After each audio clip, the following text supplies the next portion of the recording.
Le meilleur des mondes est un roman de science-fiction dystopique, écrit par Aldous Huxley en 1932. Il décrit une société futuriste où la science et la technologie ont été utilisées pour créer un monde parfait, mais qui se révèle finalement être un monde de contrôle et de conformité. Dans ce monde, la population est divisée en castes, chacun ayant un rôle prédéfini dans la société. Les individus sont conçus et élevés de manière à remplir leur rôle de manière optimale grâce à des techniques de contrôle génétique et à l'utilisation de drogues pour moduler leur comportement. La société est également très contrôlée avec une surveillance constante et des règles strictes pour empêcher toute forme de dissentiment et de non-conformité. Le personnage principal, John, est un membre de la caste supérieure des Alphas qui a été conçu pour être intelligent et capable de diriger la société. Cependant, alors qu'il voyage dans un monde inférieur où les individus ne sont pas aussi parfaitement conçus, il commence à remettre en question la perfection de sa propre société et à réaliser les limites de son propre conditionnement.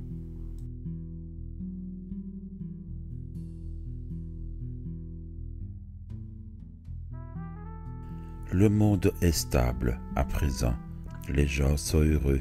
Ils obtiennent ce qu'ils veulent. Ils ne veulent jamais ce qu'ils ne peuvent obtenir. Ils sont à l'aise. Ils sont en sécurité. Ils ne sont jamais malades. Ils n'ont pas peur de la mort. Ils sont dans une sereine ignorance des passions et de la vieillesse.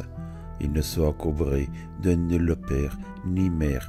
Ils n'ont pas d'épouse, pas d'enfants, pas d'amants, au sujet desquels ils pourraient éprouver des émotions violentes. Ils sont conditionnés de telle sorte que pratiquement ils ne peuvent s'empêcher de se conduire comme ils le doivent. Et si par hasard quelque chose allait de travers, il y a le soma. Le succès immense de ce livre s'explique par sa richesse. Loin du banal roman de science-fiction, Huxley oscille entre utopie visionnaire et satire sans concession d'un monde où la prise en charge par l'administration omnipotente est poussée à l'extrême. Au nom du bonheur, toute liberté est abolie. Comment ne pas reconnaître dans cet axiome le sophisme de toutes les sociétés qui organisent le servage au nom d'un idéal communautaire ou des bienfaits des comportements des masses.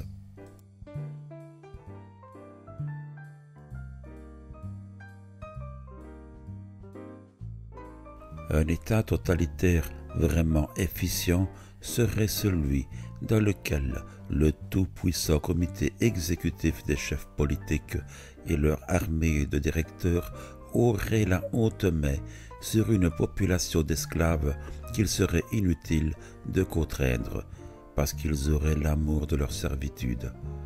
La leur faire aimer, telle est la tâche assignée dans les États totalitaires d'aujourd'hui, au ministère de la propagande, aux rédacteurs en chef des journaux et aux maîtres d'école.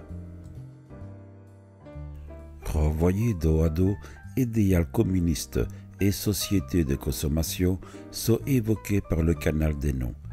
D'un côté, l'évocation des méthodes Bokhanovsky et Néo-Pavlov pour la reproduction et l'éducation rappelle les folies de sciences soviétiques.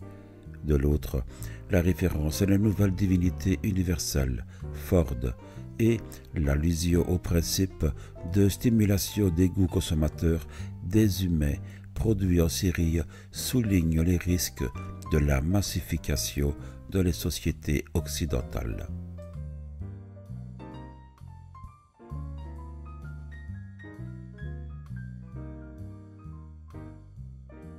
La dictature parfaite serait une dictature qui aurait les apparences de la démocratie, une prison sans mur dont les prisonniers ne songeraient même pas à s'évader, un système d'esclavage où, grâce à la consommation et au divertissement, les esclaves auraient l'amour de leur servitude. Pour saisir l'intérêt de ce roman, il est important de le replacer dans son époque. Celui-ci a été écrit en 1931. C'est une période où l'eugénisme était une science que l'on prenait en considération. L'eugénisme est une science restée très théorique qui cherche à contrôler les populations humaines en faisant un tri génétique des caractéristiques humaines. On pourrait traduire cela par l'envie d'une société constituée que de personnes grandes ou, pour rester dans l'ambiance de l'époque, blondes aux yeux bleus. À cet intérêt scientifique s'ajoute une écriture proche de la fin de la Première Guerre mondiale et dans une période plutôt tendue. Ce contexte historique explique la volonté des romanciers de dépeindre une société parfaite où le contrôle de toutes les couches de la population, de ses sentiments et de ses envies se fait grâce à une drogue de synthèse, le soma.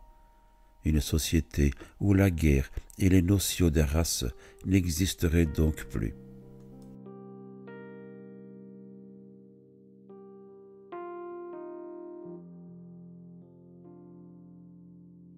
Mais cela me plaît, les désagréments. Pas à nous, dit l'administrateur. Nous préférons faire les choses en plein confort. Mais je n'en veux pas du confort. Je veux Dieu, je veux de la poésie, je veux du danger véritable, je veux de la liberté, je veux de la beauté, je veux du péché. En somme, dit Mustapha Meunier, vous réclamez le droit d'être malheureux. Eh bien soit, dit le sauvage, d'un ton de défi, je réclame le droit d'être malheureux.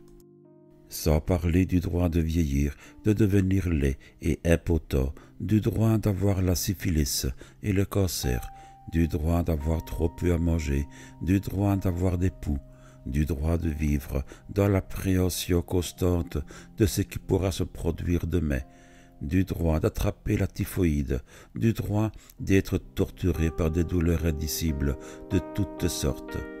Il y eut un long silence. Je les réclame tous, dit enfin le sauvage. Dans les centres de conditionnement et d'incubation, véritable usine d'élevage de fœtus, les prédestinateurs et directeurs d'incubation ont pris le relais de la maternité. Les individus créés dans ces fabriques sont le résultat de dosages génétiques précis lors de leur processus de maturation. Ainsi, il existe désormais plusieurs gammes possibles constituant les castes sur lesquelles repose la société: alpha, bêta, gamma, delta et epsilon.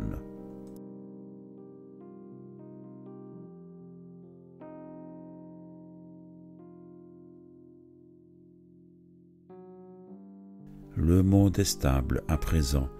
Les gens sont heureux.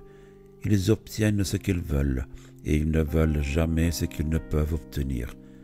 Ils sont à l'aise, ils sont en sécurité, ils ne sont jamais malades, ils n'ont pas peur de la mort. Ils sont dans une sereine ignorance de la passion et de la vieillesse. Ils ne se sont encombrés de nul père ni mère. Ils n'ont pas d'épouse, pas d'enfants, pas d'amants au sujet desquels ils pourraient éprouver des émotions violentes. Ils sont conditionnés de telle sorte que, pratiquement, ils ne peuvent s'empêcher de se conduire comme ils le doivent. Le livre a été critiqué pour son manque de crédibilité scientifique et pour sa vision pessimiste de l'avenir de l'humanité. Cependant, il a également été salué pour sa réflexion profonde sur les dangers de la technologie et de la société de contrôle, ainsi que pour sa critique de l'utopie comme concept.